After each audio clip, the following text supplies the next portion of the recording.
Olá, vamos dar continuidade ao nosso estudo. Estamos vendo as alterações que a medida provisória 664 fez na legislação previdenciária. A alteração essa é provisória, não é? Eu quero passar aqui o slide para a gente dar continuidade ao nosso assunto, tá bom? Isso, aí a gente chegou aqui no artigo 26. O artigo 26 é aquele que fala sobre casos que não dependem de carência, né? Então, a gente vai ver que ele trouxe ele foi alterado em alguns pontos pela medida provisória 664. Vamos então para a tela? Olha só, o artigo 26 diz assim: independe de carência a concessão das seguintes prestações: pensão por morte. Ora, a pensão por morte, tá? Ela depende de carência, a gente acabou de ver, olha. Pensão por morte, 24 contribuições mensais, salvo nos casos do segurado já esteja, né? Segurado esteja em gozo de auxílio-doença ou aposentadoria por invalidez. Então, a medida provisória alterou a pensão por morte, salário família, auxílio reclusão, salário família e auxílio acidente, tá bom? Aí, olha só, texto novo, tá? Perdão aqui. Texto novo, após alterações feitas pela medida provisória. Artigo 26, tá? É o mesmo artigo, só que eu estou dissecando ele. Artigo 26. Salário família e auxílio acidente. Independem de carência. O texto original do caput continua. Independem de carência a concessão de seguintes prestações. Deixa eu anotar aqui para você. Independe de carência. Independe de carência a concessão de seguintes benefícios, tá? A concessão de seguintes prestações de benefícios, né? Então, vamos lá. Inciso 1, continua igual. Inciso 2, auxílio-doença, aposentadoria por invalidez nos casos de acidente de qualquer natureza, ou causa ou de doença profissional ou do trabalho, bem como nos casos de segurados que, após filiar-se ao regime geral de previdência, foram acometidos de alguma doença, das doenças e afecções especificadas em lista elaborada pelo Ministério da Saúde, do Trabalho e Previdência, a cada 3 anos. De acordo com os critérios de estigma, deformação, mutilação, deficiência ou outro fator que lhe confira especificidade e gravidade que mereça um tratamento particularizado. Esse dispositivo eu já trabalhei com você em alguma outra aula, tá? Nessa aula, em algum bloco aqui atrás. Só que eu quero ver a alteração, tá? Texto novo, após a medida provisória 664. Vamos comparar, tá? Eu tinha prometido para você que a gente ia fazer essa comparação, tá aqui. Auxílio-doença e aposentadoria por invalidez nos casos de acidente de qualquer natureza ou causa de doença profissional ou do trabalho, bem como nos casos do segurado que, após filiar-se ao regime geral de previdência, foram acometidos de alguma das doenças e afecções especificadas em lista do Ministério, previsto pelo Ministério da Saúde e da Previdência, excluiu aí do trabalho, de acordo com critérios de estigma, deformação, mutilação, deficiência ou outro fator que lhe confira especificidade e gravidade e que mereça um tratamento particularizado. Então, a gente tem aqui, olha, tá? Auxílio-doença e aposentadoria por invalidez, esse dispositivo permanece, só que mudou que o Ministério do Trabalho que tinha aqui, certo? Já não está mais aqui, tá bom? Vamos seguir. Inciso 2.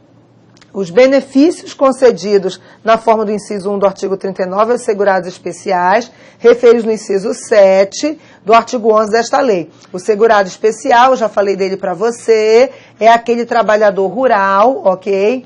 Que trabalha em atividade de economia familiar, para subsistência, certo? Em regra, sem empregados, mas pode ter, certo, empregados, com a ajuda da família, eventual ajuda de terceiros, ele tem um tratamento na hora do custeio.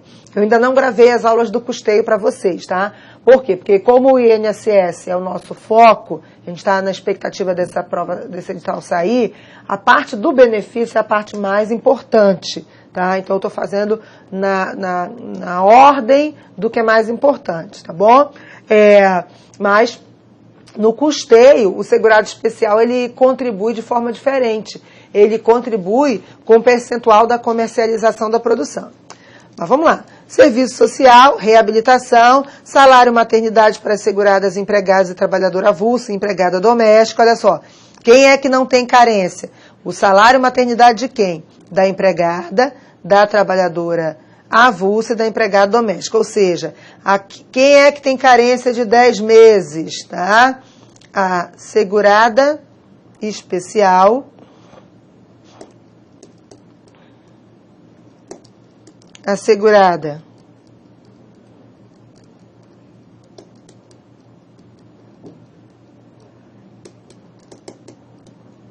facultativa e a contribuinte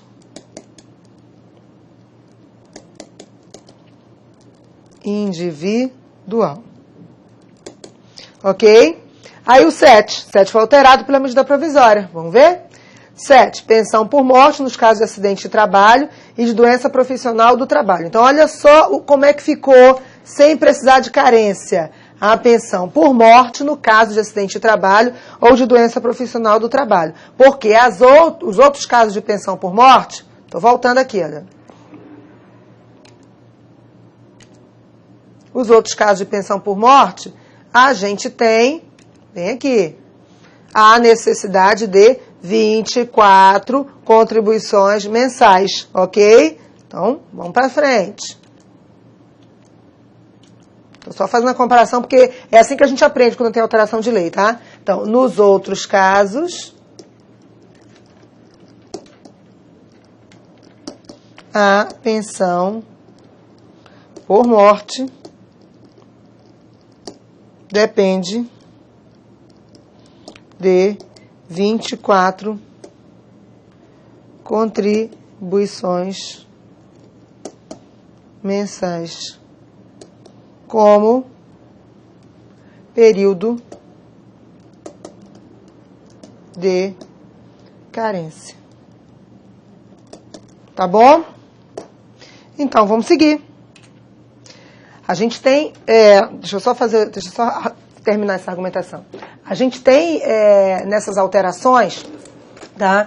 Então, uma questão muito importante. O tratamento dado à pensão por morte no caso de acidente de trabalho, tá?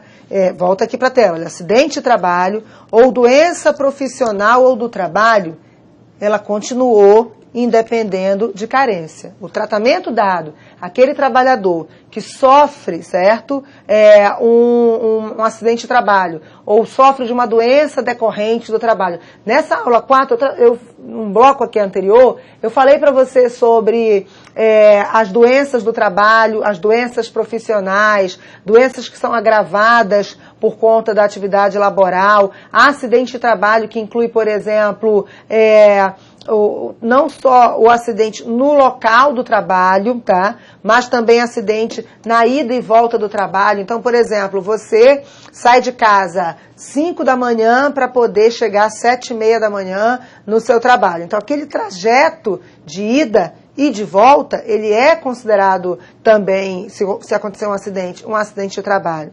Também nós vimos que, por exemplo, se você, na hora...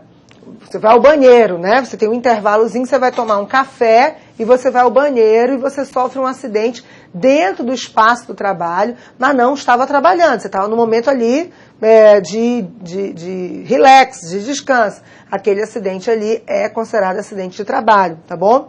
Também é considerado, também é protegido aqui quando acontece a pensão por morte. Vamos imaginar, você sofreu uma agressão, certo? Devido à sua atividade. Né? Você atende ao público e você, atendendo ao público, manifesta-se em nome da empresa sobre as questões que aquele usuário está solicitando. Vamos imaginar, você trabalha num atendimento, você trabalha na companhia de energia elétrica do seu estado. Olha só. Companhia de Energia Elétrica do seu estado, na área de atendimento, e um monte de gente vai reclamar da conta que veio alta, de que não houve leitura, um monte de coisa. Aí você está atendendo, tá?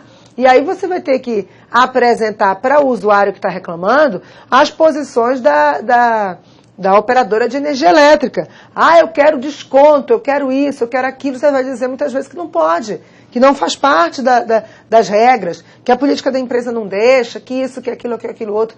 E você vai acabar causando uma insatisfação em pessoas, ok? E causando essa insatisfação, como é que vai acontecer se essa pessoa lhe agredir, tá? A agressão que levar sequela, você vai ter direito ao auxílio-doença acidentário, um acidente de trabalho.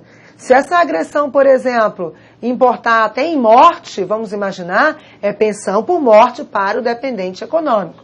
A gente vai trabalhar também, não é agora, eu só estou aproveitando aqui para fazer algumas argumentações nesse final dessa aula 4, porque com esse bloco eu termino a aula 4, a gente vai, em breve, trabalhar com você quem são esses segurados, certo, da pensão por morte. Quem são os beneficiários da pensão por morte?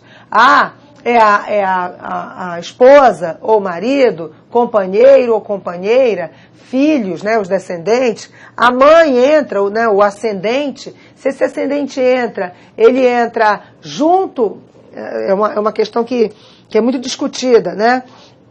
O segurado mora com a mãe depende economicamente dele, mas ele casou com alguém, casou com uma mulher e ela está morando na casa junto. Então mora marido, mulher e sogra, mãe do marido, né? Mãe do segurado. E ele morre, tá? A pensão por morte, ela vai ser assegurada neste caso a esposa a viúva e não a mãe, mesmo que comprovadamente a mãe dependa economicamente dele, ok? E mesmo que a mulher não dependa economicamente dele, porque os cônjuges, eles são dependentes entre si de forma, é um dependente legal, já presumida a dependência econômica, mesmo que não haja, certo?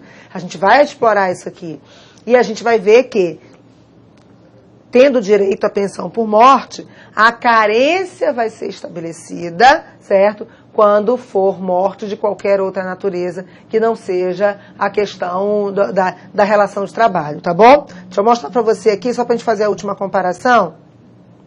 Olha só. Deixa eu voltar lá para aquele dispositivo.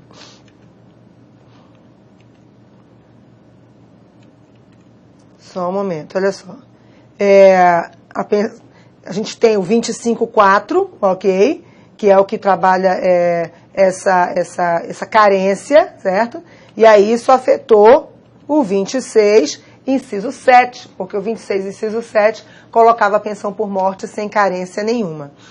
A gente tem, e eu vou trabalhar depois isso com você, a previsão de que a viúva que vai receber a pensão por morte, isso é alteração da medida provisória 664, porque eu não quis colocar nessa aula aqui, porque eu não expliquei ainda a pensão por morte para você, apesar de eu estar falando dela, né? A viúva, ela vai ter direito à pensão por morte, mas dependendo da idade dela, ela não vai receber mais a pensão por morte até o final da sua vida, entendeu? E ela não vai haver mais entre os dependentes que recebem a pensão por morte o repasse da sua cota para o outro dependente sobrevivente. Porque como é que era antes? Antes era assim, pensão por morte, 100% de salário de contribuição. Aí o indivíduo morreu, deixou viúva e 3 filhos, menores, né? Maioridade previdenciária é 21 anos, tá? Maioridade previdenciária, que cada lei vai ter as suas maioridades. Por exemplo, maioridade civil é 18 anos. Maioridade penal, 18 anos. A maioridade previdenciária, que é 21. Aí é o seguinte, viúva e 3 filhos. Aí um fez 21 anos. Aí a cota dele é compartilhada entre os outros. O outro fez 21 anos. A cota dele é compartilhada entre os dois. O último fez 21 anos. Aí fica tudo 100% para a viúva. Não pode mais assim, ok? A parcela já não é mais 100% repassada para o dependente sobrevivente. São formas, vou fechar esse bloco falando sobre isso, são formas que o Estado alcançou para enxugar, para reduzir, certo, os gastos com a Previdência, ok? Então, a gente fecha esse bloquinho de aula. Eu te aconselho, inclusive, até a ler a medida provisória separado, tá? Vai no site do Planalto e lê, mas a gente vai pontuar na aula de benefícios outras alterações da medida provisória 664. Então, clica logo no outro vídeo.